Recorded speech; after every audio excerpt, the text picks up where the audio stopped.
If you saw David Reed working at Eagle Machining, would you give him a second thought?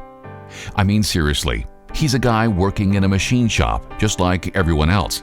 But then you wouldn't know his story.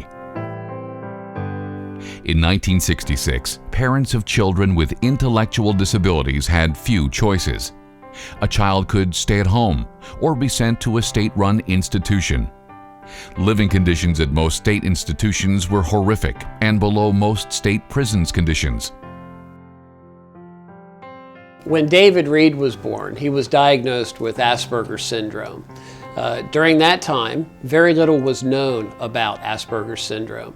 And Asperger's syndrome, we know today, manifests itself as a pervasive developmental disorder where individuals have certain delays in developing some skills. And when David was diagnosed, the medical community didn't understand much about this, so their advice to the family, which was all too common at that time for people who had children with disabilities, was that they consider institutionalization for David.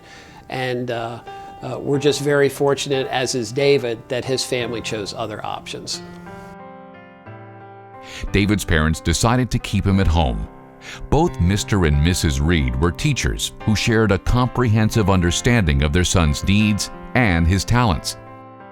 When David graduated from high school in 1985, there were virtually no options for adults with intellectual disabilities to pursue job opportunities in the community.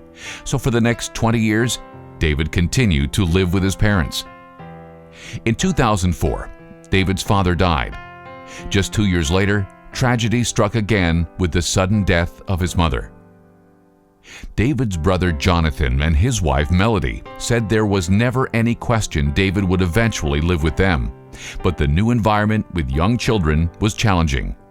After a time, Jonathan and Melody began to wonder if they needed to help David explore his potential outside of the family setting, in an effort to lead a more productive and independent life. In 2010, they contacted York County Human Services to see what options were open for David. County representatives recommended the Community Living Program at Penn Human Services. When I first met David, when he came to the Home and Community Program, I was instantly impressed with him. He was very knowledgeable about maps and history and anything you needed to know about Gettysburg and the Civil War. We definitely saw a lot of potential within David, and as we worked with him on independent living skills, we saw more and more potential, and we watched him blossom over about a year time frame. Eventually, it was time for David to move on. His group home slot was available for him, and he transitioned to our residential programs. We were saddened to see David leave our program because we all enjoyed working with him so much. I still think to this day he's the most interesting, wonderful person I've ever met. But it's wonderful to see him move on with his life and become so independent within the community and now working with a job in the community. In 2011, for the first time in his life, at the age of 45, David left the protection of his family. He arrived at a time when Penn was phasing out its traditional sheltered workshop program and was promoting a new concept considered unthinkable when David was born: community employment.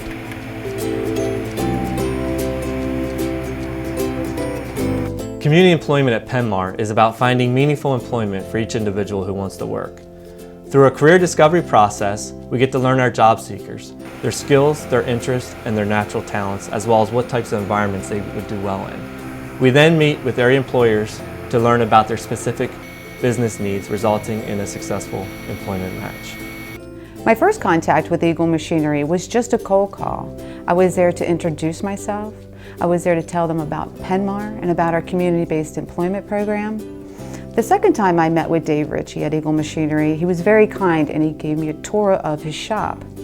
I will say that I felt he was a bit skeptical until we came across the spindle lathe operation and that Eagle Machinery would have a need to fill.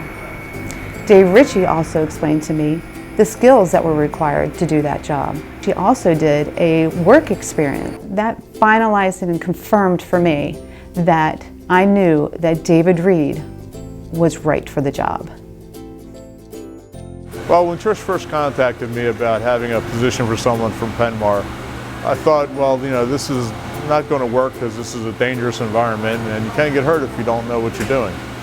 But she was persistent, and I set up a meeting with her, and she brought in David. And I met David, and he seemed like a very good guy and a very intelligent guy. Had him work with the operator that runs the machine, and he did a very good job. Next I talked to HR about it, and they thought I was crazy, that I really shouldn't go there because of the possibilities of someone getting hurt. So we gave Dave an opportunity, and he was here for about a week, and he did a great job, and he excelled at everything. So I decided, well, let's hire him, and I told Trish that, well, like all the other employees, it would be a 90-day probationary period, and Dave did a great job, sailed right through it. So, you know, I've seen him grow a lot since he's been here. He's opened up from being a very quiet and shy guy, talks to everybody, says goodbye to everybody as he's leaving for the day. Everybody loves Dave, they think he's a great guy, so he's gotten to grow and we've gotten to grow, so we've all grown together.